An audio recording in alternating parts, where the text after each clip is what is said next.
Hi, he's Sam.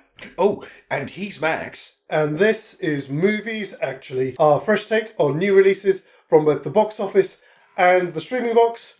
And on this special episode, also from the world of indie cinema. Indeed. This is a special one that we're doing after our little... what should we call it? Our field trip along to see a showcase of short horror movies that was hosted by the Independent Horror Society. More on them in a bit. So basically, this popped up on Facebook about a week, 10 days ago, and as I say, it was a showcase of 13 short independent horror films that was at Voodoo Daddy's, which is a bar / pizzeria that's attached to Gonzo's here in Norwich. And apparently they have a downstairs room that was converted into a mini cinema for the event, as you can see from images that will be somewhere. And yes, so the guys who run the society, they do showcases like this up and down the country. This was their most recent one here in Norwich, and we thought this was an opportunity to add an extra feather to our bow and have a look at some indie cinema. Well, absolutely, and it's not often that you get a chance to do that, especially when it's just horror. Yeah, especially here on our doorstep as well. Yeah, absolutely. It just felt like the right thing to do. Yes, again, especially for those of you who do know us, you know that we're both actors, writers, and all this kind of thing as well. So have been involved in like the indie scene here in Norwich, so going back quite some time. Yeah, quite a while. Yeah, so getting an opportunity to shine a light on other people's work who are operating at a similar level to what we used to do, it is always always good fun. It is. It's nice to see other people's work. And you know what? Quite a bit of this was nice to look at. Before I say anything else, all of these films were put together very competently, and one in particular stood out as visually lavish. Yes. Compared to the current run of muddy colour saturation that we get. This was just depth of contrast and colour. So a bit more about the evening itself. As I say, this was hosted by two of the guys who run the Independent Horror Society, Chris Niles, I think it is, and Damon and Rickard, who are our hosts for the evening, and 13 short films. We're going to kind of touch on a few of them. We'll go through the list, as it were. I'll try and put on screen the lists because they appeared in 2 blocks with an interval, and to give you our thoughts on each of them. Some of them we may not have a lot to say about. We don't have a lot of footage from the films themselves because we can get those, just what's on the wall behind us. If you ever get a chance to see some of these, then hopefully we can give you a bit more of an informed opinion on them before you see them. For block 1, the first one that we saw was For Sale, which was about a young couple going to visit a potential flat to buy. This was okay. Mm-hmm. It was okay. It wasn't brilliant, and it took its sweet time getting to its point. It was quite short, this one. I don't know. Was it? Yeah, this For Sale was quite short. I thought actually the opposite. I mean, I thought, yes, it was okay. It could have used another 5-10 minutes, because the idea of these people, they come and visit this place and then they found that they're being prevented from leaving. It got there very quickly. I felt it could have benefited from a bit more time to breathe. Maybe if it was longer, it would have made more sense, and it would have, the logic of the story would have worked better, perhaps, yeah? Yeah, because the female character in it very quickly was like, I don't like this, let's leave. Whereas we should see little things happening that make them go, something's wrong here. A growing sense of unease. Yes, exactly. Yeah. That's what I said. Whereas you could see, and I don't know whether part of that was because of the location that they had, that they didn't quite have as much room as you could to tell that in a bigger story, or in a longer story. But conceptually, I thought it was actually quite interesting, Yeah. I mean, and that is one of the, it's not a flaw, it's one of the things you have to deal with in independent film is sometimes you don't have an adequate space to tell your story in. Yes. And you have to improvise wildly and do your best. And sometimes it's just not quite enough. Like, if they'd had a bigger set, if they'd had more space, yes, as exactly. you said earlier. Yeah, I mean, because that could have been a thing in itself. So, they turn up to have a look at this place, and it looks like it's going to be really dingy, and then it's bigger on the inside. Oh, yes. And the deeper and deeper you go, the further you're being taken away from the only exit that you know exists. So you get that sense of creeping dread, and you can drip feed that in. But, it was okay. Yeah, it was okay. Still there was the second one, which, honestly, kind of glad it was the second one, because I think of all of them, this is probably the one that I think both of us are going to have not particularly good things to say about it. This is the one that was like 20-25 minutes, isn't it? Yeah, and there's the one where unfortunately there were a few technical hiccups. Oh yeah, that didn't help our experience, but beyond that, to the artifact itself... Some of the cinematography in it was nice. Oh yeah, absolutely. It looked pretty. Yeah, there were some nice kind of like long shots, especially like down corridors and things. They gave you that kind of claustrophobic sense. But the story was weak. It didn't feel like it really went anywhere. I think Damon in the interval was saying that was the one that the writer, I don't know, I'm assuming director as well, had based it on his battle with ADHD. Right. That it's always there, so it's supposed to have been allegorical of that. Okay. But again, that doesn't come out in the piece. Unfortunately not. No, not really. There are a couple of these that are like that, where if you haven't read anything about like any kind of synopsis of the piece, unfortunately the execution is a bit obscure, and this is probably the most obvious example of that, which is a shame. Yeah, I mean, I didn't know what I was supposed to be afraid of, and that's a problem for a horror film. So, sorry, but not sorry. It wasn't quite that good. Then next we had Blood Buzz, which was a nice one for us because this one was set and filmed in our neighbouring county of Suffolk. This one was tried to be a little bit more ambitious with its backstory, which was about a young woman who is convinced that mutated mosquitoes are taking over the world and replacing people. It's an interesting premise, but because of probably the constraints of budget and things like that, they weren't able to actually go there within the story until the final 30 seconds. It needed to be happening earlier. I can understand they might not have had the money, but for the story to work better, to have more impact, it needed to be happening earlier. There needed to be more of that happening. Definitely. It was nice because this one was a bit more of a comedy horror as well. Yeah, it definitely had its tongue in its cheek. Yeah, as you say, if they'd have put those elements in a bit closer, I know the whole point of it was supposed to be it's all clandestine, kind of invasion of the body snatchers. You know, it's the open secret that nobody talks about. Yes. But we needed to see that a bit more. The only other thing that I would say, and again, this is a minor gripe, this is a personal one, but it's because you see it in film all the time, especially stuff shot in this region, for the kind of peasant reputation that East Anglian counties have. When you have a guy who's supposed to be playing a Suffolk farmer and he goes immediately to a cod West Country accent rather than using a native Suffolk accent, you kind of go, dude, what are you doing? Obviously that had more impact for us as locals. You know, people in other regions might not have the same problem, but yeah, we noticed. But otherwise, it was a good effort. Yes, it was. Which leads us to Undertone. Oh, yes. And I will say for me, this was the standout. Agreed. This was the standout. It had genuine atmosphere, tension and dread. Yeah. What I liked about this one as well is, even though the movie influences were glaringly obvious, it does what you're supposed to do with influences. It takes them and makes them its own. Absolutely. It's a love letter, not a rip-off. You can see it's influenced by things like Colour Out of Space. It's just the colour. Barbarian Sound Studio. Never worked on a horror film before. Horror film? This is a Santini film. Don't call my film horror. Never seen it, but it seemed like an obvious influence. Yeah, and there was another one, but I can't remember. But yes, so those kind of things. And it really came across. I do remember, again, one of the guys was saying that that's the one where the writer, director, I believe actor as well, in the piece. Oh, right. He shot like 95% of it all on his own. Oh, well done. Yeah, absolutely. Well done. So. Yeah. No, that's even more impressive. I didn't know that. I think he said there were a couple of shots that he literally couldn't do himself. Yeah, of course. I did also find the fact that he specifically used his mother-in-law's house as the setting, as the set. I like it. Yeah. So yeah, definitely do check this one out if you get a chance to see it. And then we had the other one, which is probably one of the other standouts, like back-to-back, was Tapestry. This was a beautiful film. It really was. Harkening back to the sort of the 70s and the 80s of a good, just fantastic colour grading, use of contrast and things like that. It wasn't afraid to be colourful or sumptuous. And just... Another fantastic example of, as we were saying earlier, getting the best out of your location. Because it's all set in one house. You see about 2 rooms and a corridor, but just the impact and the feeling of it was brilliant.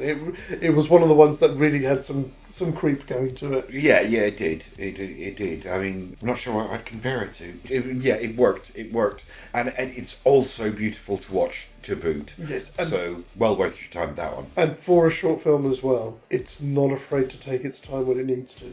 Yes. Just those extra few seconds to let certain shots linger was just beautiful.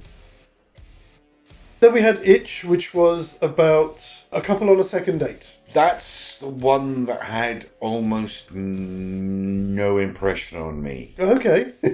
I don't mean that in a good or a bad way. I just, the premise didn't grab me. I don't hate it, don't get me wrong.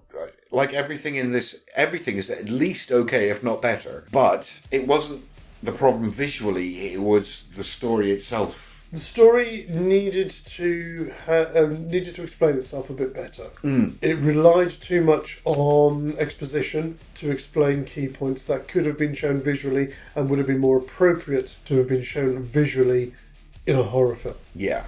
There's like a reveal at one point towards the very end of the film, and it's literally like 2 seconds that is on screen. If that, you blink and you'll miss it. Exactly. And if you don't have time to register what you're seeing, you're not having time to register your horror or revulsion at it. Exactly. And the wider impact of what it's supposed to be illustrating. So, yeah. Okay, again, good performances, but... There's nothing wrong with the film. It's well put together, as you said, great good performances. But it's I think it was the script. I don't know, it needed some more work.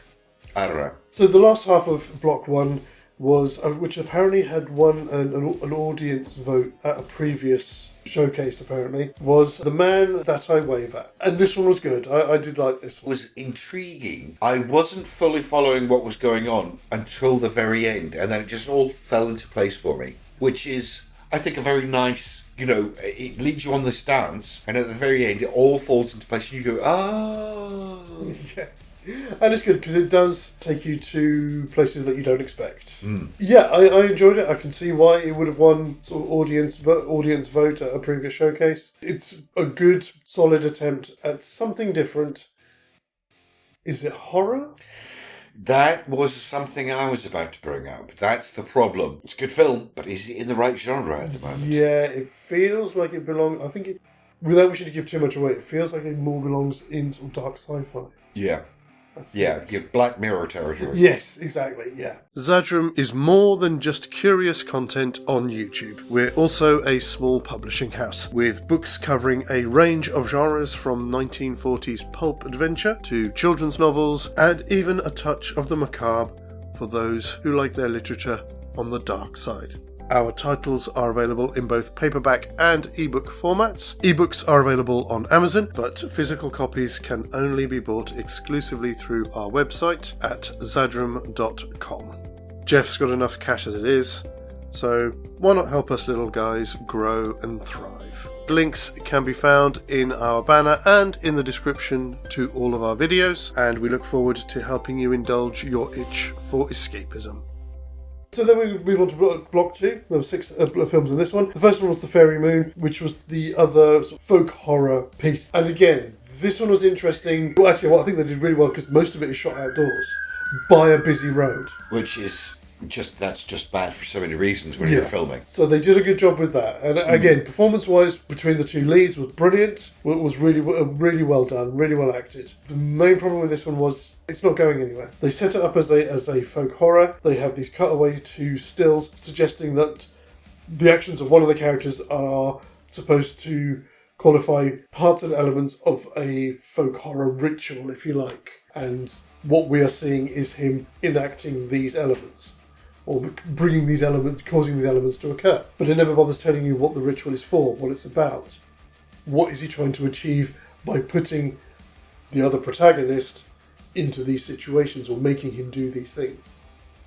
We're not told. Which, of course, leaves us as the audience somewhat in the dark, which isn't good. Not for a short film, especially. Because you kind of sat there going, well, this is brilliant, I'm really enjoying this, and they're like, oh.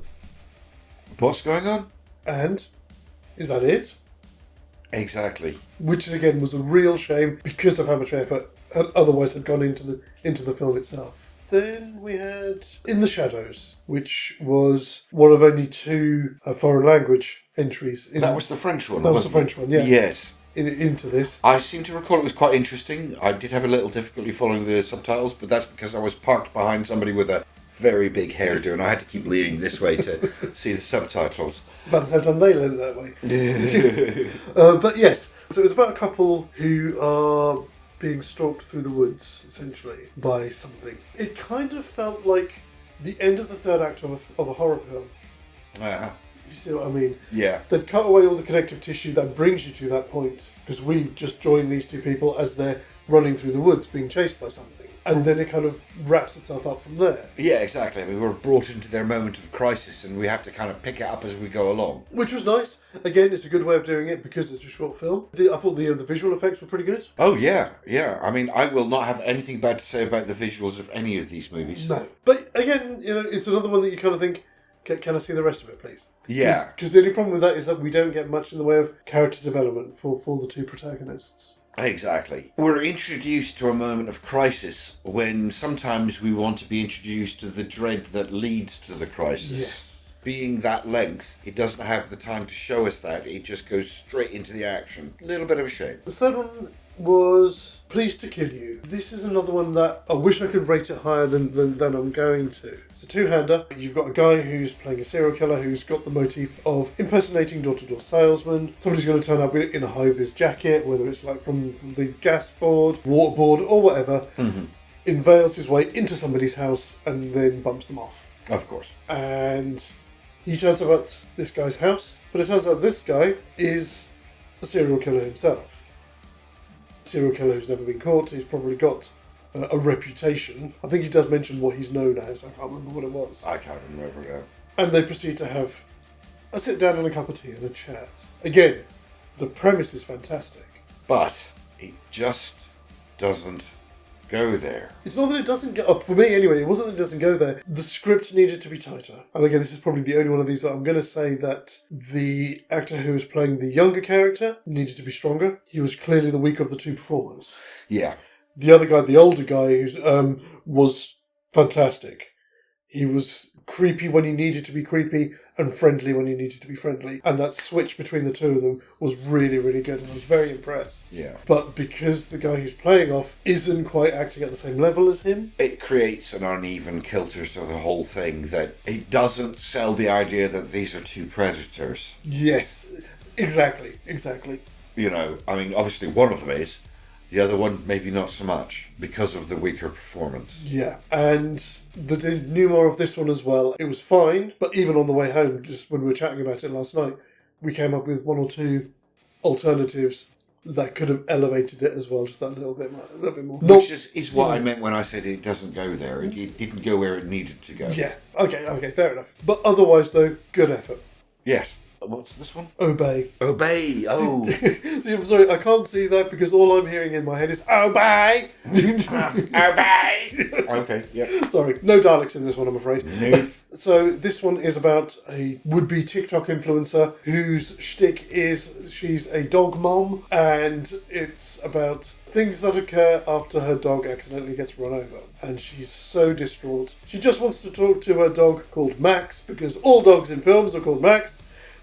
Not that you have trauma from this or anything, do you? No, not at all. It's either dogs or villains. Anyway, apart from obviously the Mad Max. Oh, of course, yes. But yes, and she's got one of those things, the dog word. I don't know what they're called. I know what you mean. The little buttons that spell out words and emotes and things. And starts getting messages from the other side from something that may be her dog.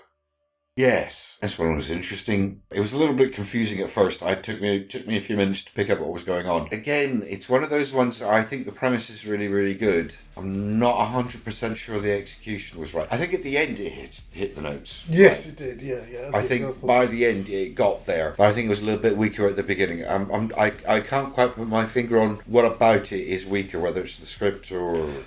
I think maybe it was just the setup a little bit. I mean, it was kind of clear what we were looking at. As you can expect, bigger TikTok influencer, it was all shot in portrait as opposed to landscape. Yes. Which does help because, it's that nice, it just adds that slightly different element to what they're trying to do. I don't know, it's something indefinable because the elements were right. You got what you needed to see. You see her on her stream, you see all the likes coming in, all of the super chats and all of that kind of stuff. So that was fine. But yeah, there was just something, it needed something else just to ground it a little bit more. But again, towards the end, it did turn really, really good. Yeah, I mean, it ultimately achieves its goal. Yeah. Penultimate one was Blight, which was from Canada. Sorry, I should have said earlier. Apart from the ones that we mentioned, most of these were either from the UK or from the US. I think predominantly from the UK. But this one was from Canada. And again, this is another one of those ones where you kind of really need to have read the synopsis to know what was going on. Yeah, I'm struggling to recall this one. This was the guy who drives up to the house and is doing the landscape gardening. Oh, that one. Oh, I didn't like that one. You did like that one. I didn't like that one. It's a case of a film that was telling me that it was being creepy without actually being creepy. All of the visual language and sound language of the film is telling me that this is creepy and you should be spooked out, but I just wasn't. The setting was fine. The overcast sort of setting around the house, that was all okay. They used a couple of, I'm not going to say staged, but they are a little bit overused drone shots in horror. So like the Candyman straight down map view. Oh, right, yeah. As he was driving down the road and things like that. But yeah, it was just, I don't know, I just found it a bit bland. Yeah, like I said at the beginning, I'm struggling to remember this one. Ultimately, now I think about it, probably the weakest of all of them, isn't it? Yes. Because it's weakest of all of them, mostly because it's quite unmemorable. Yeah. More than I'm afraid to say so. Sorry. And then the last one most definitely is not unmemorable. This one I think wins the comedy award, which was called Pimple. And it was short and sweet and well to the point. Yes. And I think, so I'm not sure whether this one is from, it's either Portuguese or it's possibly from Puerto Rico. I'm not sure. Could be Puerto Rico, but I thought it was Portugal. I don't know. There was something about it that made me think more, that had more of a Latin American air than a Portuguese or Spanish air. That's fair enough, yeah. I don't know. But yeah, this was, again, as Sam says, short and sweet. All of the comedy, all of the gross out. Yeah. And it worked really well. Guys, really well done. You knew exactly what you were doing. Yeah, got in, did its job, got out again. Yeah, and I made everyone roar with laughter. It was a good ending. Oh, yeah. To the set. It was a good finale. Because it really did do what it said on the tin. If you watch a film called Pimple, what do you think it's about? And that's what it's about. Exactly. That's it. That was our quick roundup of these. I know it's kind of like short and sweet on some of them, and I understand that the Society are going to be back here in Norwich towards the end of the year. Hopefully, if they don't blackball us for anything we've said. I don't think we've said anything. No, we haven't at all. We look forward to seeing you there again. In terms of this, I'm going to rate it in terms of left for the evening itself, and then right for the overall of the films themselves. Right. Yeah. Okay, yep, all right. So I think, for me, definitely gets a big thumbs up for the evening. It's wonderful to see, not just that the event was put on, but that there is still a great horror subculture going on here in Norwich who are willing and able to turn up for the event. I'm going to give it a solid half for the movies themselves. There were some good high points in there, but there was also stuff that did kind of drag it down a bit. A little bit. And for myself, well, a good solid thumb for the evening. It was very good fun. Loved the venue. And will want to visit again. And rather like Max, I'm going to give you a half thumb for the features themselves. I would give it a full thumb if there were one or two more like undertone in there that really stood out. As it was, undertone was really the highlight of the evening, and for that I'm afraid it's only going to get the half. Fantastic. So again, guys, thanks for watching. To Damon and Chris as well, thank you for hosting the evening. It was brilliant, and we look forward to seeing you for another one of these towards the end of the year, and next time on here for something else. As always, people, please do look after yourselves, look after one another, take care. As always, guys, TTFN. Obey! Obey! Obey!